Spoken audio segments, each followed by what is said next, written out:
Hey everybody, my name is Janelle. I wanted to say thank you for stopping by my channel and for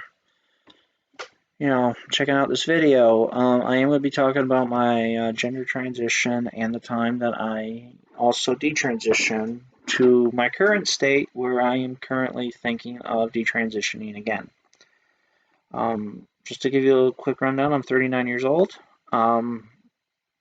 I been discovering things a little bit more in the last couple of years on my transition that I may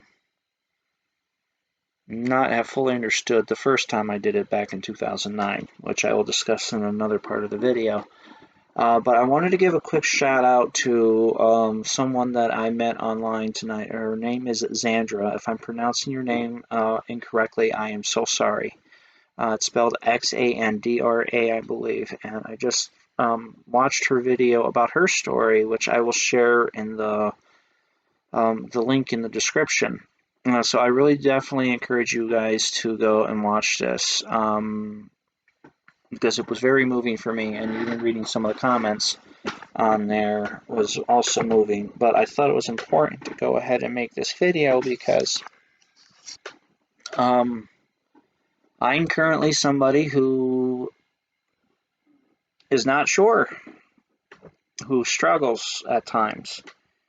And if you want to say flip-flop a little bit, but not as much as I did before.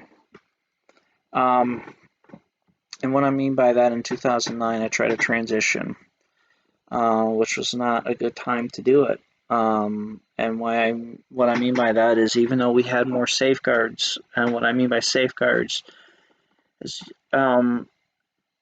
transition was not easily accessible as it is now, which we have informed consent, or you can go through a therapist. Which either one you still need letters from your counselor and your endocrinologist before you can have gender confirmation surgery. And it's been a very difficult, forgive me, for taking a drink here, but it has been a very difficult journey for me because I have been dealing with this ever since I was a little kid. I was born as David.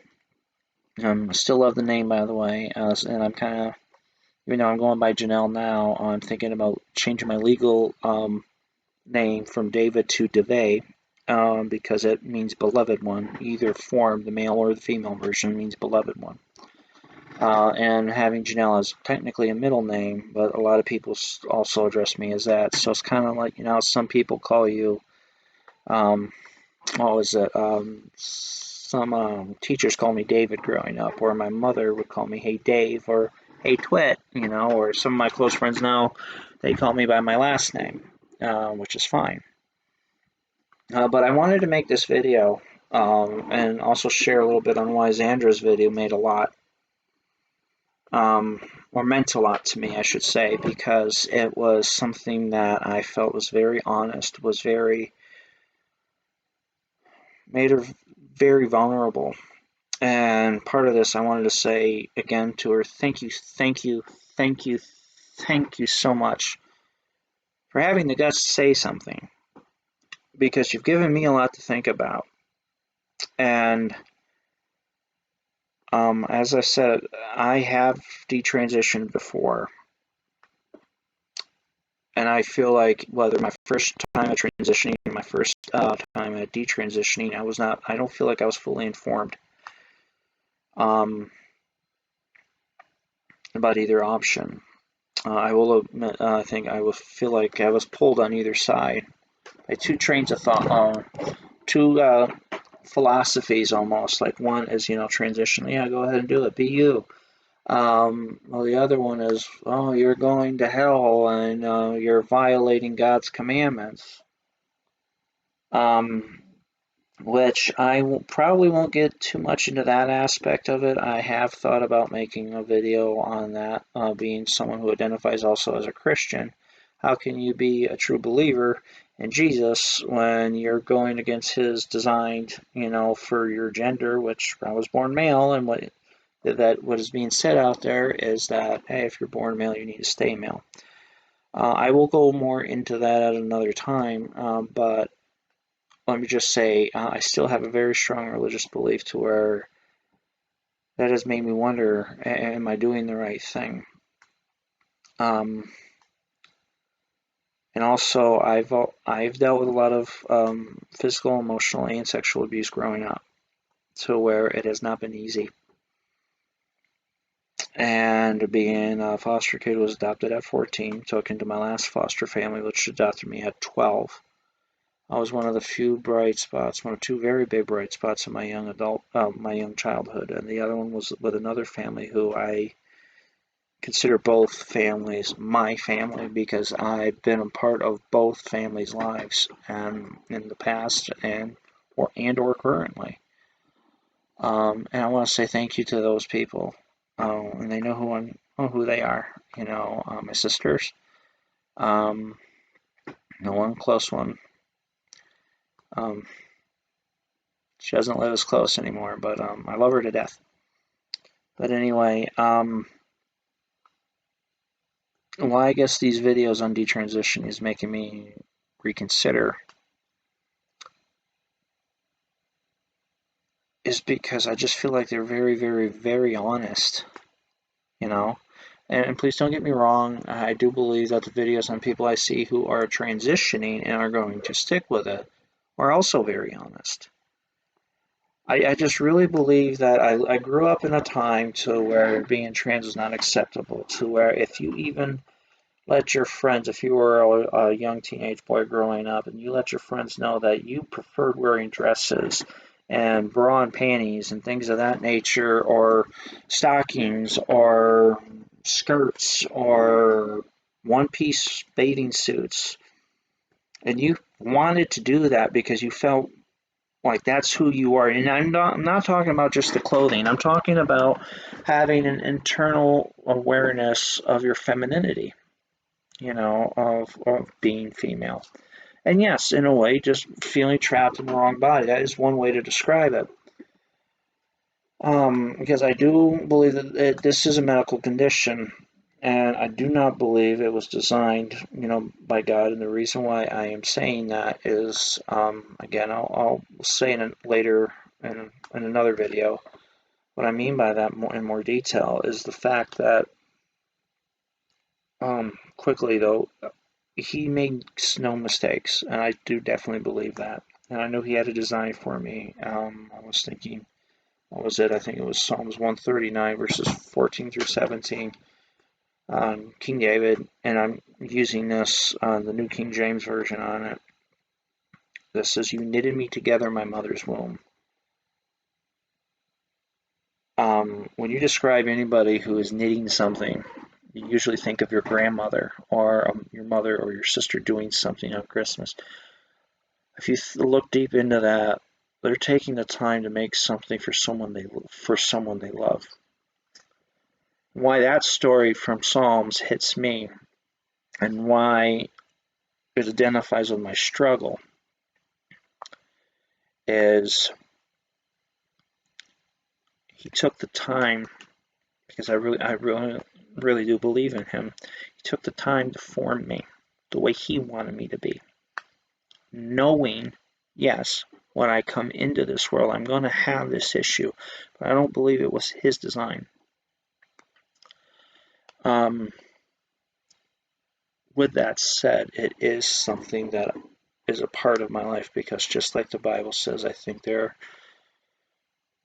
we have a spirit, soul, and a body, and if they're out of whack, they don't line up. And it's terrifying. I mean, this is, again, I'm trying to be as raw and honest. I have been sitting at my desk here, which I normally work at, for about 3 hours trying to make this video, because I've been so nervous trying to come up with ways to say it. But it's difficult. For people who don't fully understand, who are cisgender, if you want to use that, or biological men or biological women, who don't understand, and I don't fault you for not understanding, because you don't go through this. You're not trans. you're not going to fully understand it unless you're going through it. You may to get some kind of level of understanding with the people that you love, that if you do have anyone who's dealing with this, you're gonna understand from a family member's perspective, but not somebody, or a friend's perspective, but not somebody who goes through it themselves. And that's where I plead with you to have more compassion on us. Because watching the videos like I did tonight with Xandra's, she's very, very honest. And as I said that earlier, it made me think about the times, a lot of the struggles that she says in her videos, I could pinpoint in my life. Okay, this is 2009. All right, this is how I felt like this. I had also gotten, married as, even though I had detransition, thinking this is the role that I'm supposed to be in. And I wanted to make this video, this raw video, as someone who has not made a decision completely to transition, which I'm leaning in that direction, but someone who's also kind of at a fork in the road, who I'm trying to make the decision, do I go right or do I go left? And I realize that no matter what decision I make, I'm always going to be dealing with this issue on this earth. And it has cost me 2 marriages, and it's cost me parental rights to 3 of my children, which I am so grateful that I have back in my life. But the pain that I went through for almost a decade because of the mistakes that I made, of not getting the help that I needed for, the abuse that I had growing up, the sexual abuse, the physical abuse. I mean, I was so abused by a foster brother, and this is one of the bad experiences I had in foster care, to where I was, I think they call it a blanket party. You had the blanket thrown on you, and you had bars of soap put in socks, and you're just getting the crap beat out of you on that. And I was sleeping in a room to where, it was a spare room. It was kind of like, hey, we're going to just put Dave here because that was the name that I was born with, and that's, whenever you hear me call myself Dave, I'm talking about in past tense or in regards to my kids. If I say dad, that's what I mean, because that's who I am to them, okay? But I was in this room, I was looking at, obviously, the clothes that were in there were all feminine. Not mine, though. I was not allowed to put them on, but I wanted to. But then I'm getting beat up by these guys, foster brothers. And at one point, I am tied to a tetherball pole. I think it's called tetherball, where you have the ball and the string and you're hitting around the pole. I'm tied up and I am gagged, hosed down, punched in the face, and to the point to where this kid was going to drown me in the pool. And this is in the middle of April of 1994, okay? And they had the pool covered, which you're told you never jump into a pool with the pool cover on because you could drown. And I'm not kidding you, by the grace of God, I jumped in to get away from this psychopath. And my feet, when I got out, I was walking on it, okay? It did not once collapse at all. Did not collapse at all, okay? And later that night, though, I'm getting my head kicked into the dresser drawer, and then my foster mother is trying her best to try to protect me from this guy. Well, this person comes in with a little girl's teacup set. And I know this, I'm getting graphic. Like I told you, it was going to be raw. He decides to urinate in it. He called me some choice names that were very homophobic. He urinates in this thing, and he pours it onto my head. This is some of the trauma that I dealt with. And then he tried to sexually assault me, too, later on that year. Finally, I told my social worker, you need to get me out of here. You need to get me away from this kid. And then I did. And then I went to a home to where I gave my life to Jesus. It was not, obviously an 11, 12-year-old kid, trying to go to church, everything. You're not going to pay attention to an old pastor, and I have a lot of respect for pastors. The attention span wasn't there, so I was reading my kid's Bible, which I really liked. I actually wish I still had it, but that was a trauma that I went through. And also being sexually abused at another stage of my life before this. So I had a lot of trauma on that, which I do think had something to do with this. But then going back through my teenagers, when I started hitting puberty, I realized, that, I really, and it was right around the same time I wanted to dress up and I liked wearing girls' clothes. And I have wondered if it was because, of the abuse. But I also remember way before any of the abuse ever started that I had, excuse me, I had the internal sense, that I was more feminine. I kind of hid it because I didn't want to be made fun of. I wanted to play with dolls. I wanted to dress in dresses and skirts and one-piece bathing suits, for girls and everything. I wanted to. But I will admit too, if I was born genetically female, I would have probably been a tomboy, which is kind of how I see myself now because I'm a diehard Bills fan. I'm really into football in a fantasy football league. But I still, even now, struggle with my gender identity very much so to the point I detransitioned in 2011 after a suicide attempt. After getting divorced, losing the custody of the kids. And then thought, hey, I'm going to go ahead and try this, try to live as a man again without the aid of the hormones, which I did not know at the time that the hormones really did keep my anxiety, my depression in check. It did not cure the thing. It will never cure the entire thing at all. But it really did keep it in check. And I started feeling myself having a mental breakdown. And starting, what I did not know at the time was the vasovagal syncope, meaning I was blacking out because of stress. My blood pressure dropped dramatically. And it usually happens like if you are afraid of needles, things like that too, which is ironic. I'm taking injections, but I'm not the one doing it, and I won't even watch them do it. But I tried, and then I got married again, and I had another son who just turned 4 on the 3rd, which is yesterday, as of this video, November 3rd.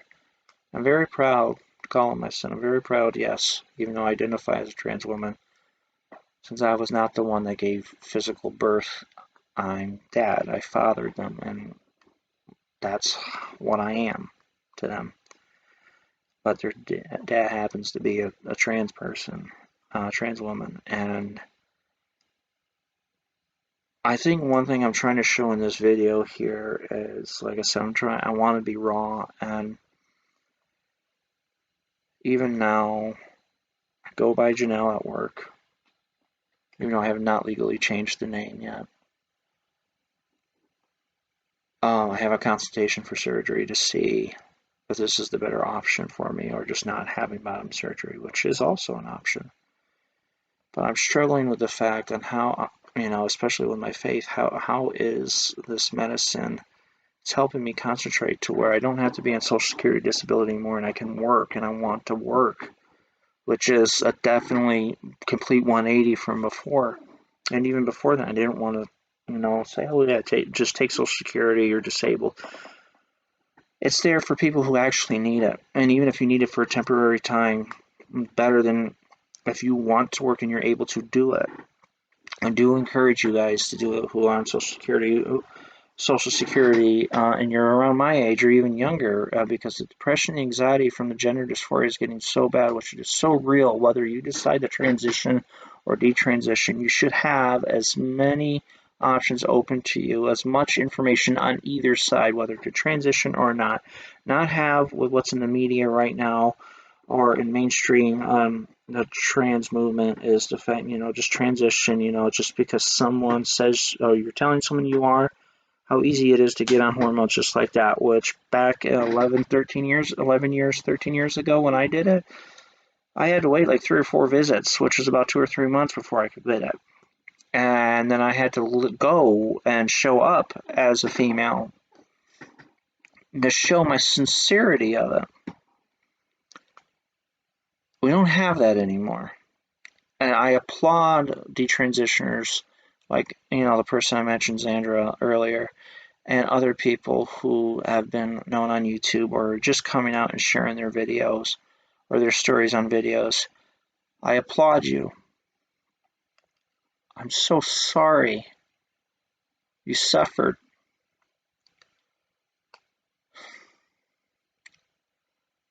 But I'm so thankful that you're sharing your story so I can. I think I know which direction I'm going to go in. But your courage to stand up, to say, and not be afraid means a lot to someone like me who is still in the middle of the road, still making that decision even at my age. And even though the hormones stop, and like even if I'm taking the hormones, I should say, and if I had to stop for the benefit, yes, of my family, because I really think, my family is an extension of who I am, and especially my children. And I want to be here. Their mother, my three older children, their mother passed away. I'm the only biological parent they have left. They have adopted parents, which are very awesome people. But I want to be around for them as long as I can. And I remember my one daughter who said to me when she was 5, "Daddy, I don't want you to be a girl." She's now very much in favor of me doing it. I still remember that little girl. I was talking about Dora the Explorer. And tears in her eyes, wanting her daddy. And this is why this is hard. I really wanted to share a video to where, I didn't want to cry, but I wanted people to see the pain that this is. And I know this is over 20 minutes, and I'm sorry if it's a long video. I don't know the etiquette for things like this. I really don't. But I wanted this to be a raw story without any special effects, without just me talking, just me from the heart, And I know my hair probably looks like crap. I may not be wearing the headband right. I know this is part of who I am. This is me. I am more feminine than I am masculine. I know that for a fact. But any parent who knows when their children tug at their heartstrings, just for anything, good or bad, just tugs at your heartstrings. You think about them before you think about yourself. So I wanted the world to see how hard this is for someone like me, who struggles so intensely beyond words internally to where you can't even describe it. But they're trying to be the best version of themselves for their children. And imagine putting this on top of every other thing, normal thing parents have to deal with. Like, I got a daughter who's going to prom, and a son who's going to prom. One's a junior, one's a senior. Forgive me for crying, Sorry about that. But, I wanted you guys to see where I try to verbalize the pain I feel every day. And some days it's good, some days it's bad, But this is not easy. Yes, I identify as being trans, but I also don't like what's being spoken about the mainstream trans media out there, or not just the media, but the movement saying, "Oh yeah, you're going to be yourself," but then if someone questions it, you give them a scarlet letter? Seriously? You treat them as as the plague, or dare I say, sickness? I was going to say another word there, but I don't want to get this video banned 2 minutes after putting it up, But I just I just want people to know that this is so painful.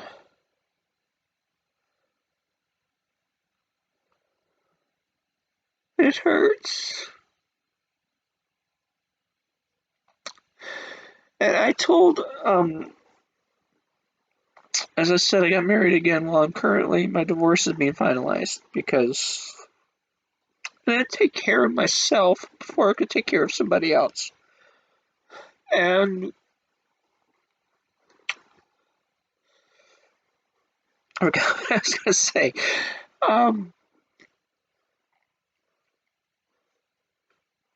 well, yeah, it's cost me a lot.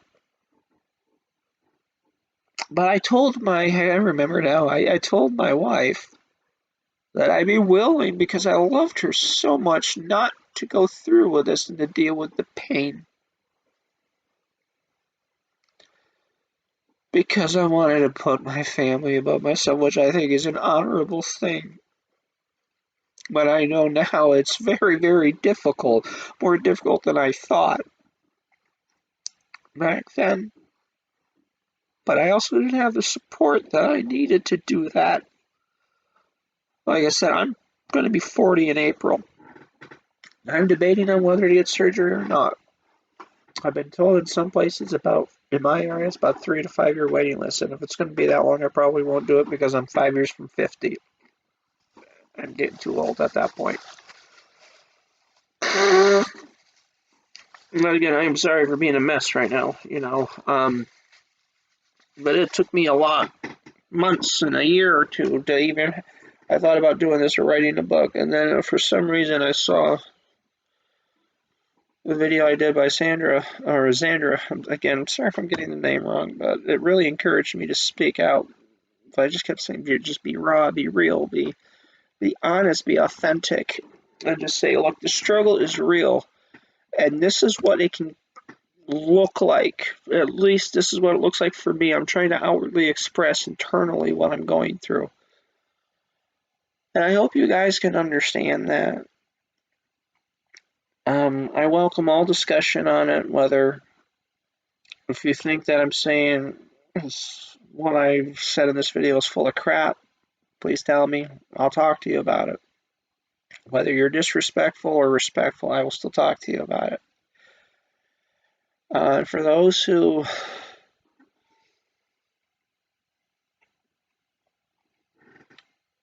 have detransitioned,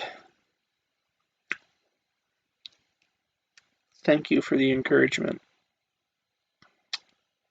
Thank you for helping me look back at this decision again just to make sure I'm doing it for the right reasons, making sure that it is the right decision.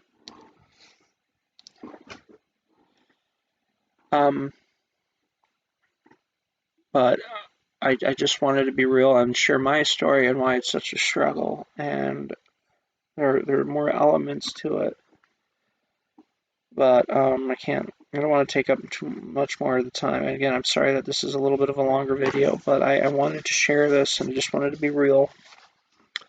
And for those of you who are Christians, I ask, and fellow believers, I ask that you pray for strength because I need it. Because like I said, this is a big decision. And just like I've seen in the other videos, like the one I saw today, this is not one to be taken lightly. And this is why people don't feel like children should be making this decision before they are fully mentally mature enough to do it on their own. I know some kids in similar circumstances and upbringings that I've had before I got adopted mature a lot faster than I did. And that does happen. But they should also be given a chance to be children first. I want to thank you guys for your time. Thank you for stopping by. If you would like to like and subscribe, feel free to do that. But again, thank you very much for everything, and I greatly appreciate it. So God bless you. Love you all, and see you next time. All right. Bye.